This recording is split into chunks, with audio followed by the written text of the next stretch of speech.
Welcome back to our blog. Deepawali की सफाई हो गई है स्टार्ट। तो सबसे पहले मैंने गद्दों को छत पे रखा ही हूँ क्योंकि गद्दों को सुखाना बहुत जरूरी है। मेरे बच्चे कभी पानी कभी सुसु तो कभी कुछ भी गिराते ही रहते हैं, हर समय कुछ ना कुछ।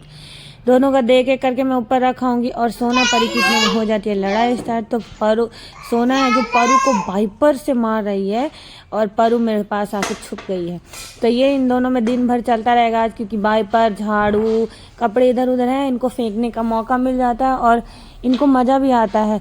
तो इन दोनों की लड़ाई सुलझाऊंगी, उसके बाद मैं कोशिश करूंगी कि सारी सफाई हो जाए, जिसमें रैक, पंखा, अलमारी, टीवी, एक एक चीज सब मैं क्लियर साफ करूं। और सोना कितना भी मार ले पर फिर उसके पास ही जाती है। लेकिन और मुझे ये भी डर लगता है कि परू सोना कहीं गलत जगह पे ना मार दे परू को और ज़्यादा चोट ना आ जाए, क्योंकि बच्चे हैं, बच्चों को क्या पता। अभी मेरा न्यू गद्दा जो बन के एकदम रेडी हो गया है और दुकान वाले भाई ने बोला था कि मैम आपका गद्दा छोटा हो जाएगा जिस हिसाब से आप बता रहे हैं। और मैंने उसकी एक ना सुनी, सही में मेरा थोड़ा सा दो इंच लंबाई और चौड़ाई दोनों में घट गया मेरा गद्दा। इतने में सिलेंडर वाले भैया आ गए थे। गोलू ने मुझे आवाज़ लगाया कि सिलेंडर ले ले आके। तो कॉपी और पैसे निकाले मैंने। क्या आपके शहर में भी सिलेंडर सस्ता हुआ है? मेरे यहाँ 200 रुपये सस्ता हुआ है सिलेंडर हाल में ही। अभी पहले भी मैंने लिया था सिलेंडर 950 रुपये का, इस बार भी 930 रुपये का ही ले रही हूँ। 20 रुपये वो भैया ना स्पेशल अलग से ले लेते हैं, जबकि उनको डिलीवरी के लिए पैसा मिलता है, फिर भी ले लेते हैं और हम लोग दे भी देते हैं, क्योंकि चलो इजी हो जाता है, गेट पे आके दे जाते हैं तो कोई बात नहीं। उनको 20 रुपये बच भी रहा है तो कोई दिक्कत नहीं।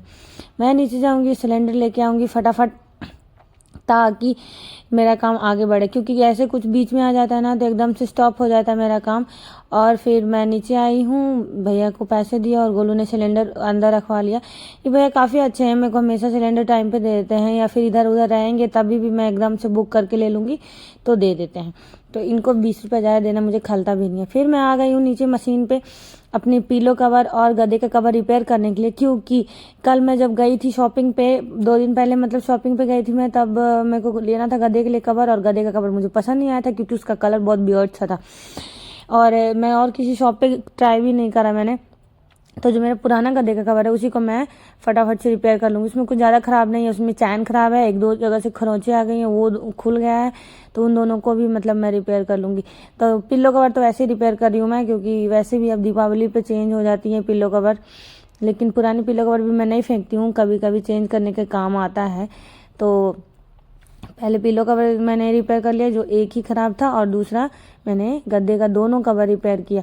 गद्दे सूख रहे हैं मेरे, तब तक मैं इनको धो के सुखा के दोबारा लगाने के मूड में रख दूंगी। और मैं सोच रही हूँ कल का एक दिन और गद्दे को सुखाऊं, उसके बाद मैं एक प्लास्टिक का कवर लेके आई हूँ जो डाल दूंगी, ताकि बच्चों सूसू करें, पानी गिराएं, दूध गिराएं, कुछ भी मेरे गद्दे में अब्जॉर्ब ना हो। गर्मियों में मेरा वो जो प्लास्टिक कवर है वो ख़राब हो गया था, तो मैंने नहीं खरीदा, क्योंकि गर्मियों के मौसम में तो जल्दी जल्दी गद्दे सुखा देते हैं और सूख भी जाता है। लेकिन ठंडियों में ये सब दिक्कत बहुत ज़्यादा आती है और नहीं हो पाता है। इन सब परेशानियों में ये 2 बच्चों को मैं एडजस्ट करने में रह जाती हूँ, और इस वजह से ना बहुत सारी चीज़ें ख़राब हो जाती है। समटाइम्स गद्दों में से स्मेल आने लगती है। और सोना को अब स्किन इन्फेक्शन भी हुआ है, तो पता नहीं किस वजह से हुआ होगा। मम्मी ने बोला था तुम्हारा गद्दा ये है सब मुसीबतों का जड़।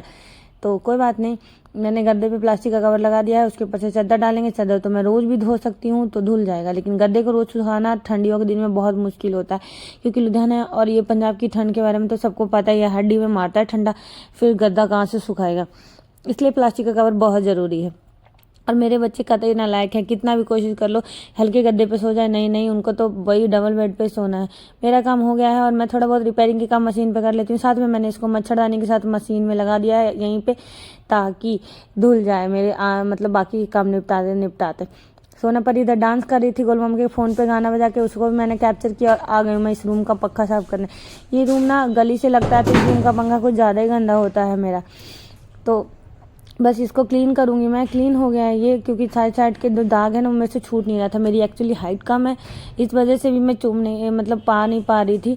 उसके बाद ये वाला रैक साफ़ करूँगी। इस रैक को ना हमेशा मैसी बना देते हैं ये वाईफाई वाले भैया, जो वाईफाई रिपेयर तो करने आते हैं लेकिन सारा सामान मैश करके जाते हैं। और ये दवाइयों का रैक है, जो दवाई मेरी सोना परी को यूज़ हो रहा होता है ना, बताओ इतनी सारी दवाई। मैं थोड़े दिन में ना मेडिकल स्टोर ही खोल लूँगी तो अच्छा रहेगा। उसके बाद ये वाला रैक जिसपे ज़रूरी सामान होती है, नेबुलाइजर का दवाई, तेल, मालिश का तेल, पोस्ट ऑफिस का गंगा जल भी यहीं रखा हुआ है मेरे घर में। तो दवाइयों का रैक साफ़ कर लिया मैंने। उसके बाद टीवी का रैक बाकी है, मंदिर तो मैं कल साफ करूंगी या फिर नहाने के बाद करूंगी। देखो अगर टाइम बचता है तो नहाने के बाद कर दूंगी, नहीं तो कोई बात नहीं। ये है मेरा टीवी का रैक जो साफ हो गया है। यहाँ पे मैं अपना सिंदूर, लिमोन और वो रखती हूँ, क्या कहते हैं, कंघी रखती हूँ, क्योंकि मेरा मिरर यहीं पे है तो यहाँ पे तैयार होने में मेरे को ईजी रहता है, कुछ चीज़ें ढूंढनी नहीं पड़ती है। फिर थोड़ा बहुत अलमारी पे भी कपड़ा मार दिया मैंने, क्योंकि लड्डू हुआ तो उस टाइम का ही सफाई हुआ है ये सब चीज़ें। थोड़ा बहुत यहाँ पे भी सफाई बनता है। बेड साफ कर दिया मैंने। बेड का गद्दा हटाने के बाद इस पर थोड़ी बहुत धूल थी, खाने पीने की चीज़ें गिरी हुई थी, वो सब मैंने हटाया। अब बारी है इस रूम की। इस रूम को क्लीन किया, तब तक बच्चों ने बेड खराब कर दिया, लेकिन कोई बात नहीं, ये सब करते कराते मेरे को साफ सफाई खत्म हो गई है। अब बारी है मेरे नहाने की। नहा के आऊंगी तब मैं डिनर बनाऊंगी और मिलूंगी आपसे अगले ब्लॉग में, क्योंकि आज इतनी थकान हो गई कि आज का ब्लॉग बस इतना ही। जल्दी जल्दी धनतेरस आ जाएगा और बारिश का मौसम जैसे लग रहा है। देखते हैं कल का मौसम क्या